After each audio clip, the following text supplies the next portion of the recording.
Chief Justice Roberts, President Carter, President Clinton, President Bush, President Obama, fellow Americans, and people of the world, thank you.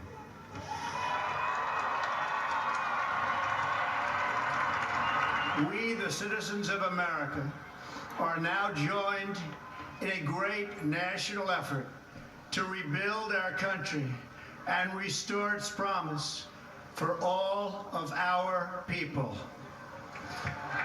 Together, we will determine the course of America and the world for many, many years to come. We will face challenges. We will confront hardships, but we will get the job done. Every 4 years, we gather on these steps to carry out the orderly and peaceful transfer of power.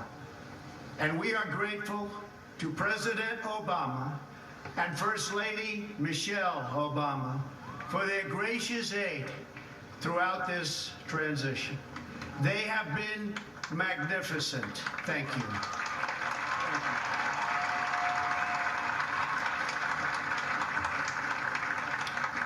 Today's ceremony, however, has very special meaning, because today we are not merely transferring power from one administration to another or from one party to another, but we are transferring power from Washington, D.C. and giving it back to you, the people.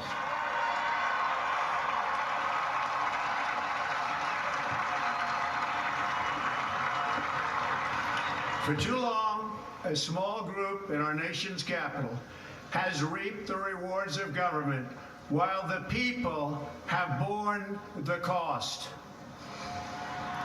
Washington flourished, but the people did not share in its wealth. Politicians prospered, but the jobs left and the factories closed.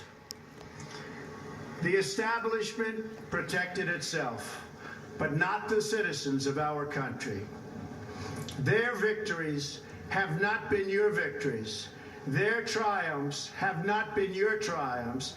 And while they celebrated in our nation's capital, there was little to celebrate for struggling families all across our land.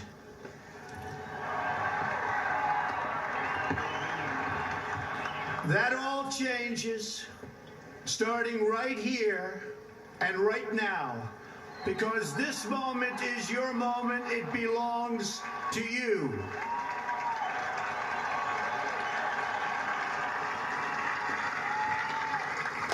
It belongs to everyone gathered here today and everyone watching all across America. This is your day. This is your celebration. And this, the United States of America, is your country.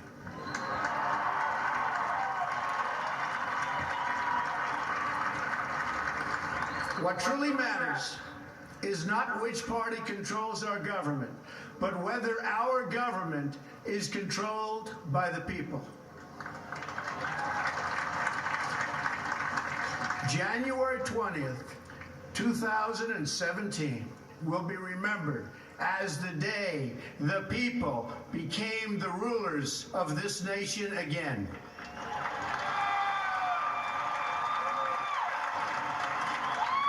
The forgotten men and women of our country will be forgotten no longer. Everyone is listening to you now. You came by the tens of millions to become part of a historic movement, the likes of which the world has never seen before. At the center of this movement is a crucial conviction that a nation exists to serve its citizens. Americans want great schools for their children, safe neighborhoods for their families, and good jobs for themselves. These are just and reasonable demands of righteous people and a righteous public. But for too many of our citizens, a different reality exists. Mothers and children trapped in poverty in our inner cities, rusted out factories scattered like tombstones across the landscape of our nation, an education system flush with cash, but which leaves our young and beautiful students deprived of all knowledge. And the crime, and the gangs, and the drugs that have stolen too many lives and robbed our country of so much unrealized potential. This American carnage stops right here and stops right now.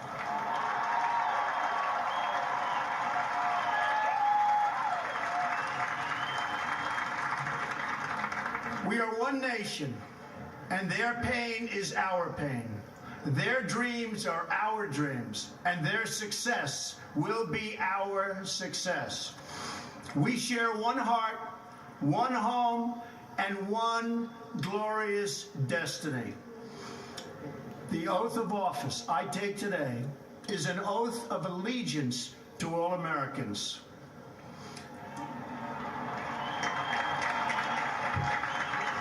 For many decades, we've enriched foreign industry at the expense of American industry, subsidized the armies of other countries while allowing for the very sad depletion of our military.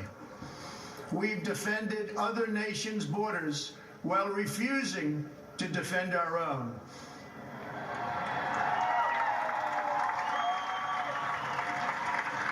And spent trillions and trillions of dollars overseas while America's infrastructure has fallen into disrepair and decay. We've made other countries rich while the wealth, strength, and confidence of our country has dissipated over the horizon. One by one, the factories shuttered and left our shores, with not even a thought about the millions and millions of American workers that were left behind.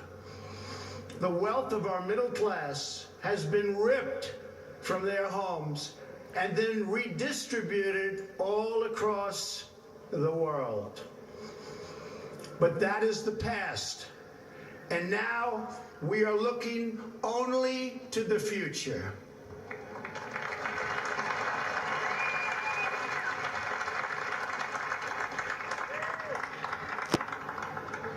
We assembled here today are issuing a new decree to be heard in every city, in every foreign capital, and in every hall of power. From this day forward, a new vision will govern our land. From this day forward, it's going to be only America first. America first.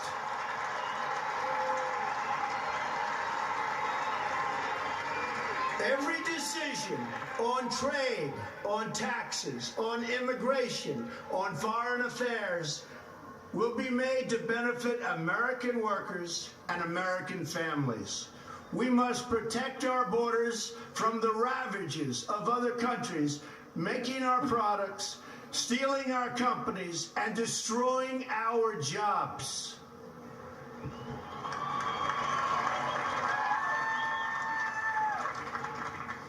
Protection will lead to great prosperity and strength. I will fight for you with every breath in my body, and I will never, ever let you down.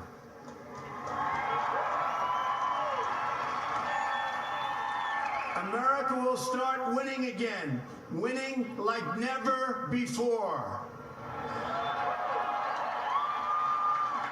We will bring back our jobs.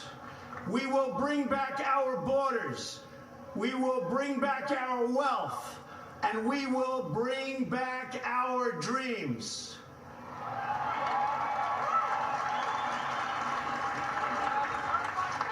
We will build new roads and highways and bridges and airports and tunnels and railways all across our wonderful nation. We will get our people off of welfare and back to work, rebuilding our country with American hands and American labor.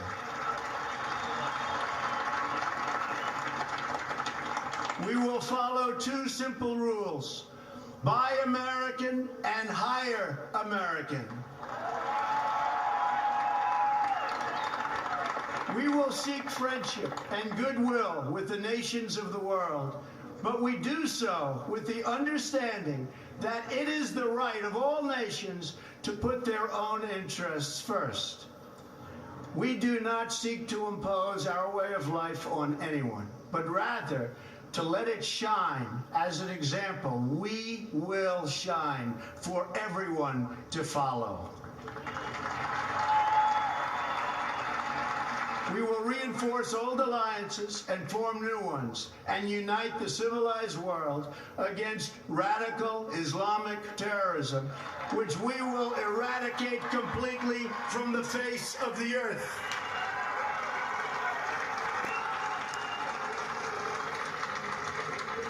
At the bedrock of our politics will be a total allegiance to the United States of America. And through our loyalty to our country, we will rediscover our loyalty to each other. When you open your heart to patriotism, there is no room for prejudice.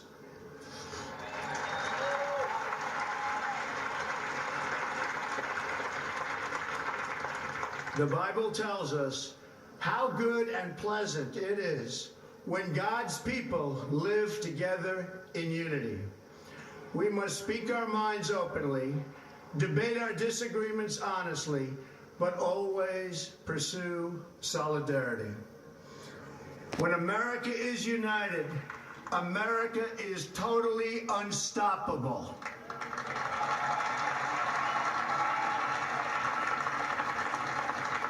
There should be no fear. We are protected, and we will always be protected.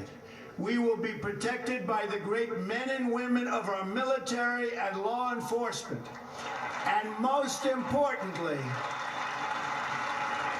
we will be protected by God.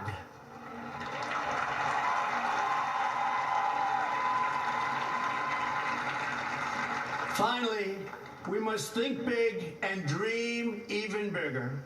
In America, we understand that a nation is only living as long as it is striving. We will no longer accept politicians who are all talk and no action, constantly complaining, but never doing anything about it.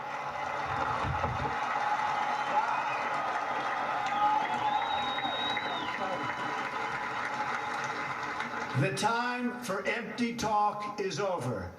Now arrives the hour of action.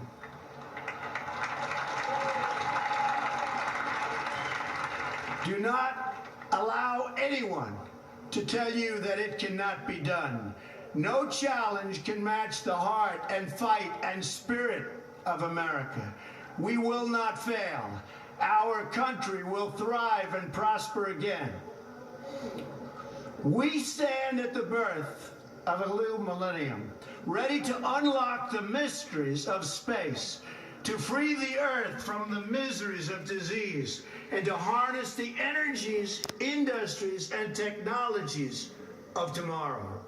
A new national pride will stir our souls, lift our sights, and heal our divisions.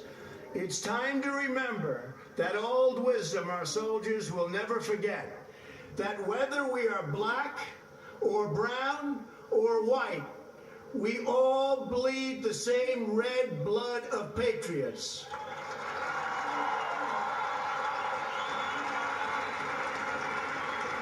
We all enjoy the same glorious freedoms, and we all salute the same great American flag.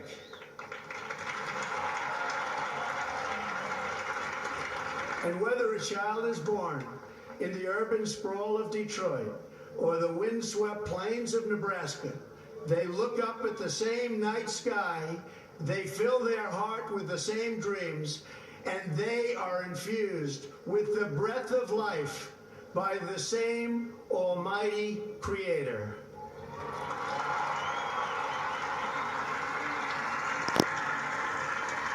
So to all Americans in every city, near and far, small and large, from mountain to mountain, from ocean to ocean, hear these words: you will never be ignored again.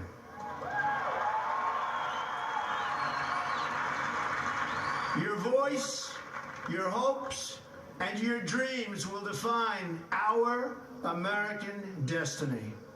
And your courage and goodness and love will forever guide us along the way. Together, we will make America strong again. We will make America wealthy again. We will make America proud again. We will make America safe again. And yes, together, we will make America great again. Thank you, God bless you, and God bless America. Thank you. God bless America.